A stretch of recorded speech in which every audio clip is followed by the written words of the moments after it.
Bon, bonjour Rita. Bonjour Sylvie. Bon, mais du coup, c'est notre deuxième entretien et cette fois-ci, on va le faire en anglais, non, pas en anglais, pas encore, en français et en espagnol, parce que ce qui nous réunit, c'est-à-dire que moi, je suis en France, vous êtes en Espagne, et donc vous êtes institutrice en Espagne.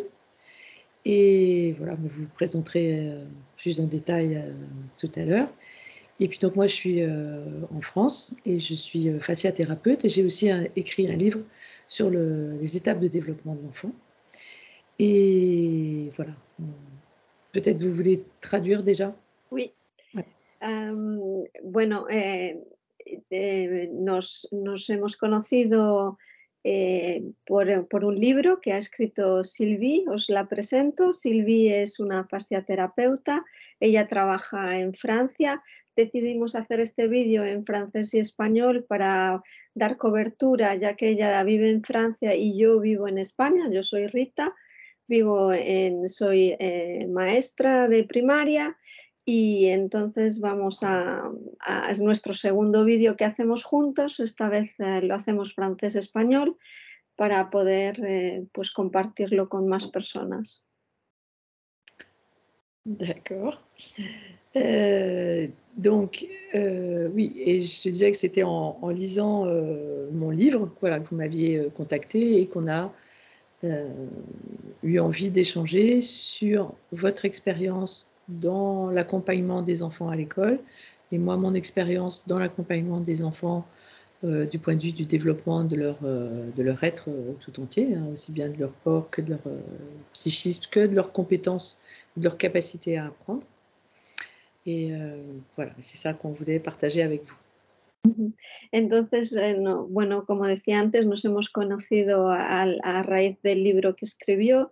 Ella es fasciaterapeuta, yo trabajo con niños a nivel pedagógico y ella trabaja con niños a nivel terapéutico y queríamos poner en común nuestras experiencias sobre el desarrollo, nuestras observaciones sobre el desarrollo de los niños.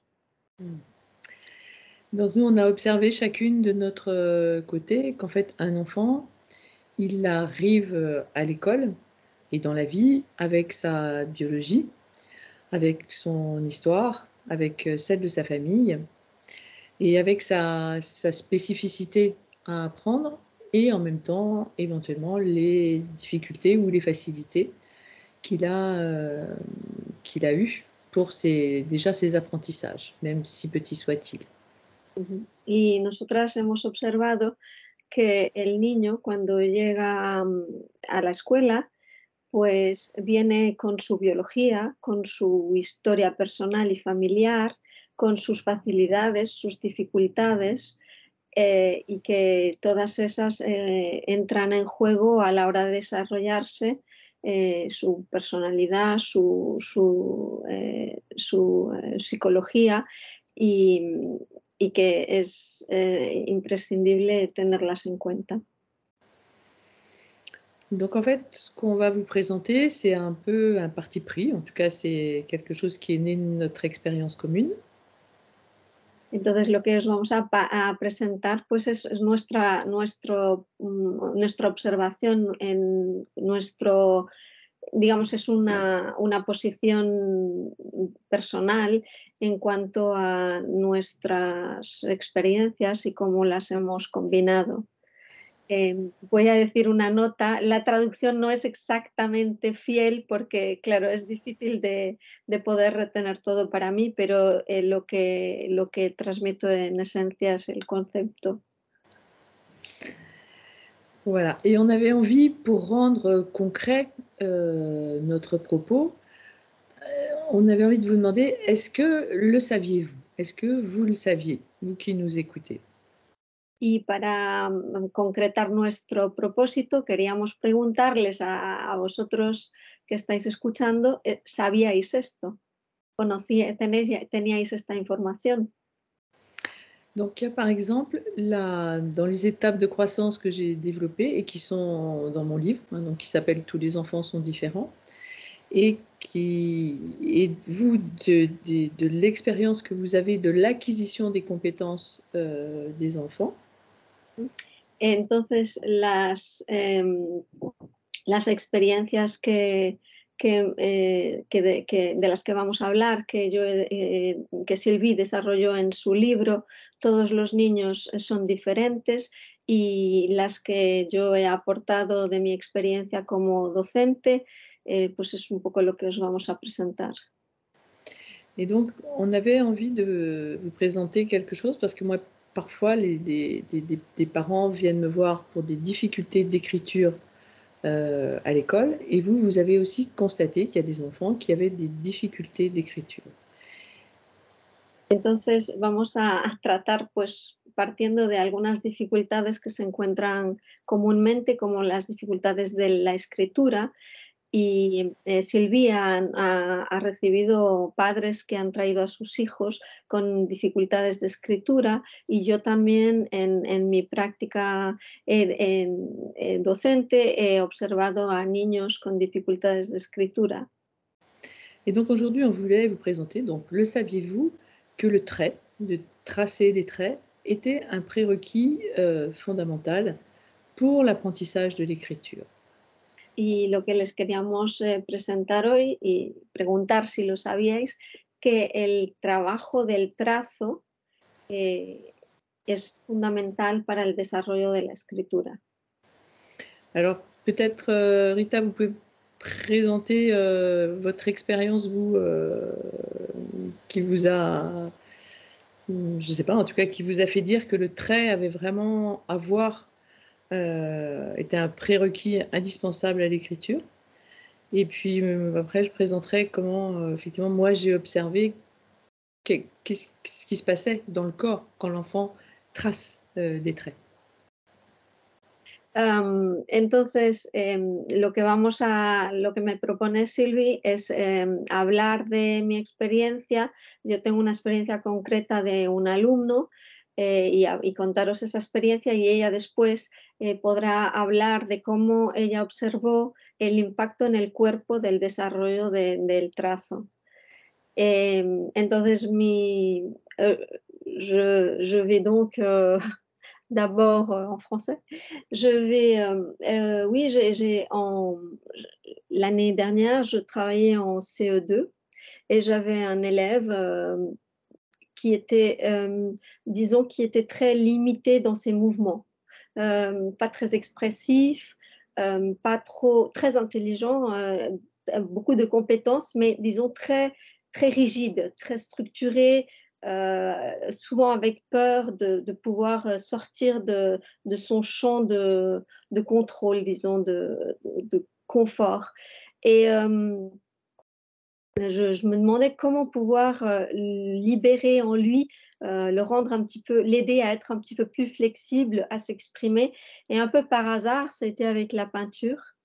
Un jour, dans la classe, j'avais plein de cartons avec des pinceaux et des peintures. Et c'est en l'invitant à essayer. Au début, il était très réticent, mais il voulait pas trop le faire. Mais c'est vrai qu'ensuite, il a commencé à le faire, et le pinceau lui a permis, sur ces grandes surfaces de carton, lui a vraiment permis de libérer son trait. Il pouvait écrire parfaitement, mais avec beaucoup de rigidité, et là, ça a complètement libéré pour lui, et j'ai pu observer comment son corps se détendait, comment même au niveau de ses pensées, il y avait une autre flexibilité, une autre facilité de pouvoir s'exprimer. Et apparemment, pendant ce cours, il a beaucoup plus de facilité à l'école pour pouvoir s'exprimer. C'est super intéressant, hein, et donc maintenant, on va l'entendre en espagnol. Bueno, lo que acabo de contar es que el año pasado yo tenía en mi clase un alumno de tercero de primaria. Se podía observar que tenía muchas competencias, una gran inteligencia, una gran facilidad, pero en su cuerpo una gran rigidez, bastante, le faltaba como soltura a la hora de poder hacer los trazos, la escritura, incluso en su forma de pensar, una forma de pensar a veces muy limitada, muy rígida. Y preguntándome cómo poder ayudarle, pues se me ocurrió traer grandes cartones y pinturas y pinceles y darle la oportunidad de experimentar con la pintura. Al principio no le gustaba mucho, estaba un poco nervioso, pero después una vez que lo encontró y empezó a sentir que podía tener esa libertad del trazo y podía expresar en una hoja de papel lo que él sintiera, pues observé que cada vez se involucraba más con la actividad y cada vez sus gestos eran más amplios, más libres, incluso su forma de razonar y de pensar. En tout cas, c'est une super expérience et c'est vrai que quand on a échangé, là-dessus, moi, je me suis aperçue qu'en fait, je travaillais avec les enfants, quand ils avaient des difficultés d'écriture, sur effectivement la possibilité, en mouvement, sur la possibilité d'étirer leurs bras, d'étirer leurs coudes et dans le trait, voilà, de pouvoir, en fait, c'est le coude, quand souvent en Espagne et en France, on écrit, de la gauche vers la droite. Donc c'est un étirement en fait du coude et du bras vers la droite. Et j'avais observé qu'en fait, en faisant tracer des traits aux enfants, effectivement, ça libérait leur épaule, ça libérait leurs bras et ça libérait aussi leur diaphragme et par là même leur respiration. Et en fait, ce qui est intéressant de savoir, parce que bon, en anatomie, on le sait, hein, c'est-à-dire que quand le bras s'étire, eh bien, c'est tous les muscles aussi de la cage thoracique qui s'étirent et qui créent cette libération. Donc, c'est vrai que ce que vous avez expérimenté en faisant tirer le trait avec la peinture, eh bien, nous, en cabinet, on le travaille d'un point de vue plus anatomique et plus directement corporel. Et j'avais aussi observé aussi qu'il y avait du coup une aisance euh, dans dans la possibilité de donner de l'expansion et du déploiement, et aussi après de pouvoir écrire plus fluidement et plus librement. De acuerdo. A ver, voy a intentar traducirlo porque va mucha información. Lo que cuenta Sylvie es que ella en su gabinete observó que muchas veces los niños cuando tenían dificultad de escritura, al hacerles hacer el gesto, nosotros escribimos normalmente de izquierda a derecha y por lo tanto ella observó que al hacer el gesto, como que el niño físicamente, ¿no? Repetir físicamente el gesto del trazo, el niño como que abría su espalda, su hombro, permitía estirar el movimiento y al estirar ese movimiento le permitía abrir la zona del diafragma y por lo tanto le mejoraba la capacidad de respirar, lo que está finalmente vinculado porque la respiración tiene una parte importante en la adquisición de este movimiento, va acompañando y permite liberar el cuerpo, entonces haciendo movimientos repetidos en ese sentido, ella observó que mejoraba muchísimo la capacidad, la escritura del niño, que va en el mismo sentido que la experiencia que yo hice pues, espontáneamente. Hmm. Donc en fait, notre propos, ce qu'on voulait vous partager, c'est qu'effectivement le corps, notre corps, Entonces, realmente lo que os queríamos compartir es que nuestro cuerpo se pose comme vraiment le support de l'apprentissage. es realmente el soporte del aprendizaje. Voilà. Et il y a certains enfants qui ont des difficultés, mais qui ne nous paraissent pas intellectuels. Hay ciertos niños que tienen dificultades que no parecen intelectuales o cognitivas, Mais parfois qui dépendent simplement d'un mouvement corporel trop étriqué ou trop tenu. y que muchas veces radican en un movimiento corporal demasiado estrecho o contenido. Voilà, et qu'en le libérant, soit à l'école par de la peinture, soit dans une approche plus corporelle directement. Y que en el colegio, por ejemplo, con la pintura o otras actividades, o en un lugar más especializado trabajando ese movimiento, pues Ouais. Et que parfois les 2 sont nécessaires, parfois. y que el trabajo a veces del colegio y el trabajo más especializado que puede hacer un terapeuta pueden ayudar, o sea, son necesarios para ayudar a esa liberación. Eh bien, on peut vraiment aider les enfants et les accompagner à un apprentissage plus juste peut-être, parce qu'il intègre le corps. Claro, y se puede ayudar a los niños a hacer un aprendizaje mucho más justo porque integra también el cuerpo, o sea, no todo es cognitivo. Mm. Voilà, ben, on espère que notre entretien vous a appris des choses. Esperamos que nuestro intercambio os haya enseñado algo Et puis on vous donne rendez-vous ben, une prochaine fois, tout bientôt.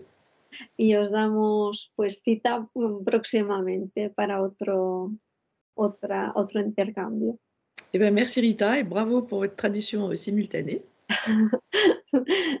Dice gracias Rita y bravo por su traducción simultánea. Merci Sylvie Merci, pour résumer. merci beaucoup. Gracias.